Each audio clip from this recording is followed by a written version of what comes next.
हकीम साहब, जी। दानिश चौधरी साहब पूछ रहे हैं पुराने जरियान का इलाज। पुराने जरियान के लिए पहले तो जो वजूहात है ना, अगर आप बाहर के खाने खाते हैं, तली हुई चीज़ें ज़्यादा खाते हैं, तेज़ मिर्च मसाला ज़्यादा खाते हैं, उसका परहेज़ रखें। और जो पेल्विक मसल की एक्सरसाइजेज हैं, इससे भी जरियान में बड़ा फ़र्क पड़ता है, बेहतर हो जाता है।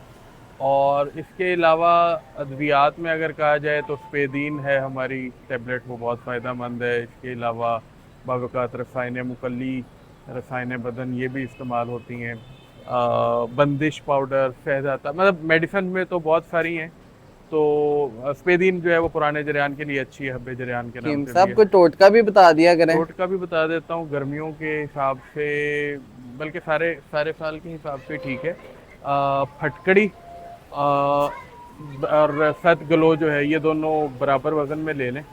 और बस ऐसे ही 2-3 माशे के करीब जो है वो 2-1 चुटकी जितनी जो है, ये सुबह शाम इस्तेमाल करें। ये पुराने जरियान में बिल्कुल मुफ्त वाला नुस्खा है, लेकिन काफ़ी इफ़ेक्टिव है और काफ़ी फ़ायदेमंद रहता है।